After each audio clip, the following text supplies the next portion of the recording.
Hello friends, so let's see the question. यहाँ पे सवाल है sodium that is with mass 23 crystallizes in a BCC arrangement with the interfacial separation between the atoms at the age 53.6 picometer. The density of the sodium crystal is okay।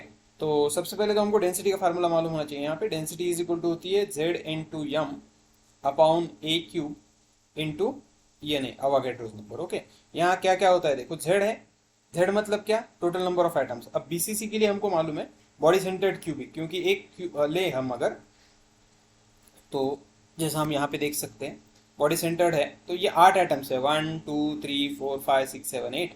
तो हर एक atom का जो है 1/8 part आएगा और centre में एक, मतलब इसको हम ऐसे लिख सकते हैं 1/8 into 8 plus 1 that is equal to 2। तो Z की वैल्यू यहाँ पे आ गई 2। मास उन्होंने दिया हुआ है कितना है 23।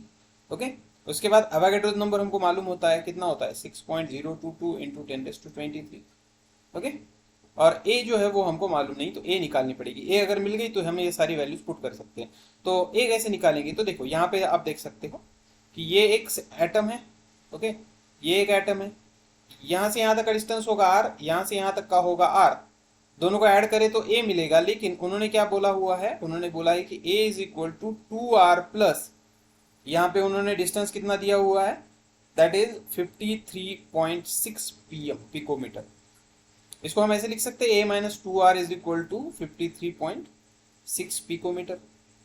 ओके, अब हमको यहाँ और एक चीज पता चलती है, वो है बॉडी डायगोनल। यहाँ से यहाँ तक का डिस्टेंस अगर हम निकाले, ओके, तो यहाँ पे आप देख सकते हो ये एक आर है, ये 2r, ये 3r, मतलब टोटल ये कितना हो गया 4r। ओके, तो हमारे पास एक इक्वेशन है 4r, लेकिन बॉडी डायगोनल हमको मालूम है वो होता है √3 अपॉन a। हम अगर इन दोनों को 2 से डिवाइड करें, इसको भी 2 से, इसको भी 2 से, तो ये आ जाएगा 2a is equal to √3, sorry, तो ये है r and this is also r। So ये आ जाएगा 2r is equal to √3 upon 2a।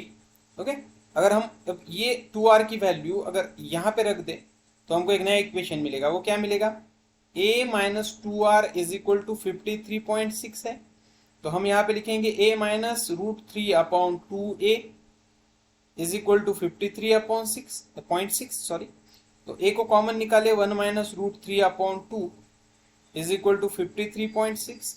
हमें इसकी वैल्यू मालूम है √3 अपॉन 2 की, और फाइनल अगर हम वैल्यू सारी पुट करें तो फाइनली हमको a की वैल्यू मिलेगी 400 पिकोमीटर। ओके, लेकिन क्योंकि हमें इक्वेशन, क्योंकि हम यहाँ पे डेंसिटी यूज कर रहे हैं तो हमको ये जो वैल्यू है ये सेंटीमीटर में चाहिए। ओके, तो हम अगर इसको सेंटीमीटर में लिखना चाहिए तो चाहे तो ये वैल्यू क्या आएगी, इट इज इक्वल टू 400।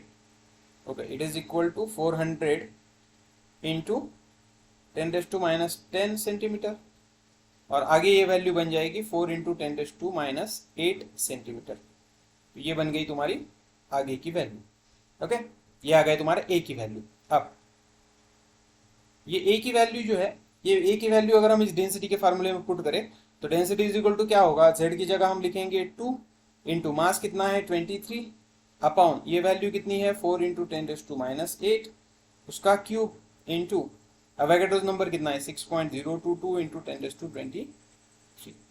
तो अब ये सारा कैलकुलेशन अगर हम करें तो हमारी वैल्यू आएगी 1.19 ग्राम पर CC. So this is the correct answer. So hope you understand.